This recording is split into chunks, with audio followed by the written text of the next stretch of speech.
Hello everyone. कल हमने BSc third year में जो टॉपिक डिस्कस किया था एंटीबॉडीज, जो कि आपका पेपर थर्ड था इम्यूनोलॉजी। उसमें हमने एंटीबॉडीज के अंतर्गत इंट्रोडक्शन को डिस्कस किया था। एंटीबॉडीज के डेफिनेशन, स्ट्रक्चर ऑफ एंटीबॉडीज,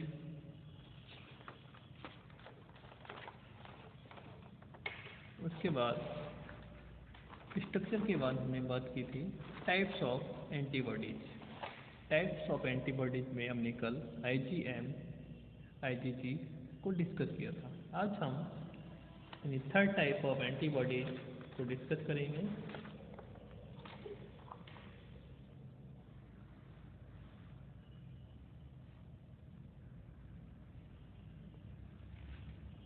यानी आईजीए। ये एंटीबॉडी एक डायमर है। ये एंटीबॉडी टोटल एंटीबॉडीज का लगभग 10% होती है। इस एंटीबॉडीज का एक रूप सीरम आईजीए कहलाता है, क्योंकि यह सीरम में प्रेजेंट होता है। इसका एक दूसरा रूप बॉडी के अन्य सिक्रीशन में यानी स्रावण में पाया जाता है। इसे सिक्रेटरी आईजीए कहते हैं। यह एंटीबॉडी बॉडी को रेस्पिरेटरी एंड गैस्ट्रोइंटेस्टाइनल ट्रैक्ट से रेसिस्टेंस देती है। यानी जो हमारा रेस्पिरेटरी सिस्टम होता है, श्वसन तंत्र होता है, एंड गैस्ट्रोइंटेस्टाइनल ट्रैक्ट यानी जो गैस्ट्रिक वाला पार्ट होता है, हमारा इंटेस्टाइनल वाला पार्ट होता है, उसका जो ट्रैक होता है, उसका जो मार्ग होता है गैस्ट्रिक और इंटेस्टाइन वाला, उसको प्रोटेक्ट करने का, रेसिस्टेंस बनाने का कार्य करती है। ऐसा इसलिए हो पाता है क्योंकि पैरासाइट्स को इनके टिश्यू पर अटैच होने से रोकती हैं। यानी जो रेस्पिरेटरी ट्रैक्ट है और दूसरा हमारा गैस्ट्रो इंटेस्टाइनल जो ट्रैक्ट है, उस पर अगर किसी पैरासाइट का अटैक हो तो उसको ये अटैच होने से बचाती है। अगर ये हमारी बॉडी में नहीं बनेगी तो फिर क्या होगा? जो रेस्पिरेटरी ट्रैक्ट हैं या फिर गैस्ट्रो इंटेस्टाइनल ट्रैक्ट हैं, उनमें ये पैरासाइट अटैच हो जाएंगे और हमारा रेस्पिरेशन और डाइजेशन दोनों ही प्रभावित होंगे। यह टीयर यानी आंसुओं, सलाइवा तथा साइटोप्लाज्म कोलेस्ट्रॉम यानी फर्स्ट मिल्क आदि में पाई जाती हैं। यानी जो आंसू बनते हैं उसमें, सलाइवा में, और कोलेस्ट्रॉम यानी फर्स्ट मिल्क, जिसको कि हम खीस भी बोलते हैं, आदि में पाई जाती हैं। जब इसे बच्चों के द्वारा ग्रहण कर लिया जाता है तो उसमें गैस्ट्रो इंटेस्टाइनल डिसऑर्डर के प्रति रेसिस्टेंस आ जाता है। इस एंटीबॉडीज का मॉलिक्यूलर वेट 4 लाख से 17 लाख होता है। यह प्लेसेंटा से पास नहीं हो पाती। Next, IgE. ये एंटीबॉडी शरीर की एलर्जिक रिएक्शन में मुख्य रोल प्ले करती है। यह कुछ एंटीजन्स को सेंसिटाइज करती हैं। इसका मॉलिक्यूलर वेट 2 लाख से 1,88,000 होता है। यह ब्लड के अलावा लिम्फ में भी पाई जाती है।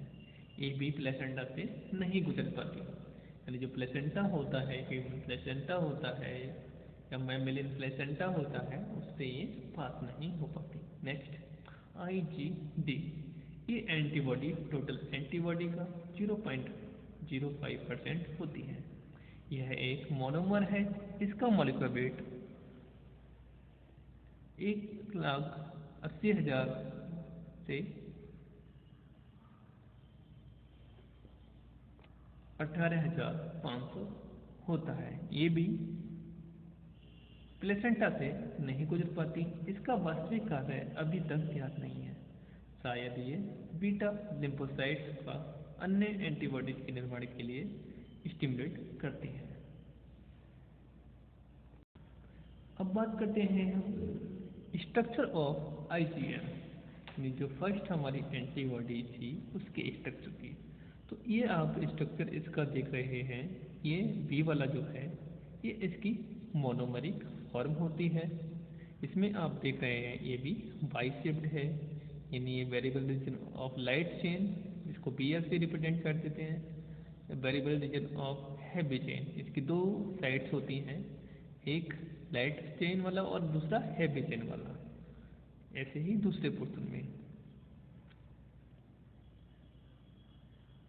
इसमें नीचे की तरफ वो होता है constant region of heavy chain, यानी चेन 1, उसके नीचे की तरफ constant region of heavy chain 2, और नीचे की तरफ constant region of heavy chain 3, और लास्ट में constant region of heavy chain 4। तो ये इसका स्ट्रक्चर है, यानी आईजीएम का। ये इसकी पेंटामेरिक फॉर्म होती है, यानी फर्स्ट, सेकंड, थर्ड, फोर्थ, 5, यानी 5 एंटीबॉडी जो हैं आईजीएम वो एक दूसरे से जे चेन के रूप में बाइंड होती हैं।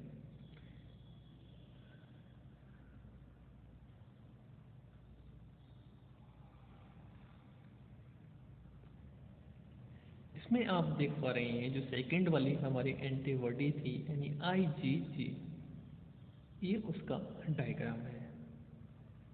इसमें देख रहे हैं आप सल्फाइड डाइसल्फाइड बॉन्ड से हैं।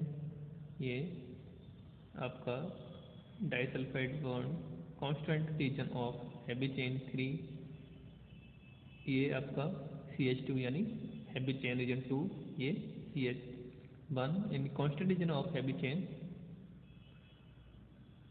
जो हमने पहले डिस्कस किया था। ये आपका जो डायग्राम है इम्यूनोग्लोबिन जी यानी एंटीबॉडी IgG का, ये भी 4 टाइप की होती हैं, IG1, IG2, IG3 and IG4।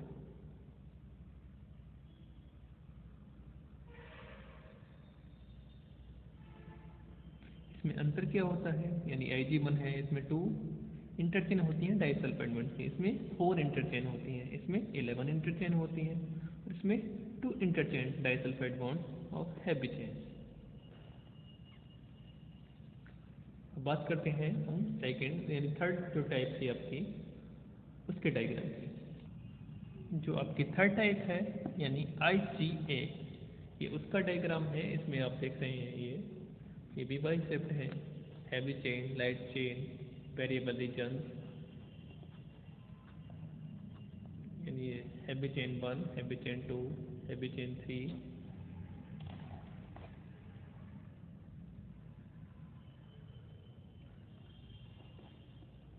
और ये जो डायग्राम है बी वाला, यानी ए जो है आपका IgA का है, और बी यानी जो आपकी एंटीबॉडी IgD यानी फिफ्थ वाली जो है उसका डायग्राम है।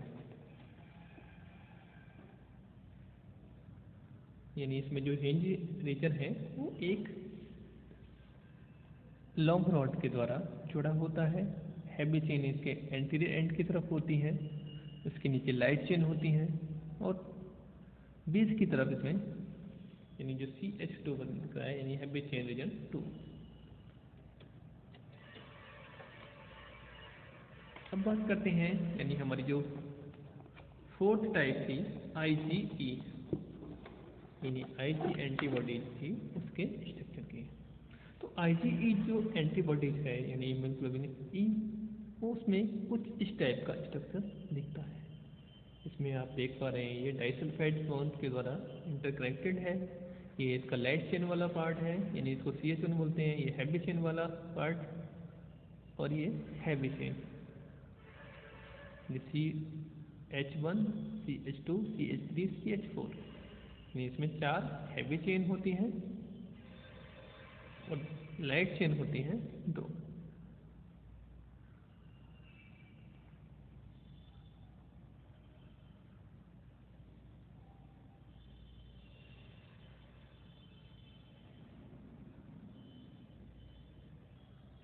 IgG वाला जो हमने कल स्ट्रक्चर देखा था उसको एक बार और देख लीजिएगा। ये एंटीजन बाइंडिंग साइट है, ये एंटीजन बाइंडिंग साइट दोनों साइड में दिख रही है। ये आपका डाइसल्फाइड बॉन्ड के द्वारा इंटरलिंक है। डाइसल्फाइड बॉन्ड्स, हैवी चेन, ये fragments of constant region, fragment of antigen bindings. तो आज हमने BSc थर्ड ईयर में जो टॉपिक डिस्कस किया इम्यूनोलॉजी के अंतर्गत एंटीबॉडीज, इसमें हमने एंटीबॉडीज के इंट्रोडक्शन को, उसके बाद टाइप्स ऑफ एंटीबॉडीज में 5 टाइप्स ऑफ एंटीबॉडीज, जिसमें कि फर्स्ट जो एंटीबॉडीज थी IgM, second IgG, third antibody जो थी आपकी IgA, fourth IgE and fifth last IgD को डिस्कस किया। इसके अलावा आज हमने इसके स्ट्रक्चर थे, संरचना थी, उनको डिस्कस किया। कल हम इम्यूनोलॉजी के अंतर्गत जो टॉपिक डिस्कस करेंगे प्रॉपर्टीज ऑफ एंटीबॉडीज या कैरेक्टरिस्टिक्स ऑफ एंटीबॉडी, यानी एंटीबॉडीज के क्या क्या कैरेक्टर्स हैं उनको डिस्कस करेंगे। तब तक के लिए धन्यवाद।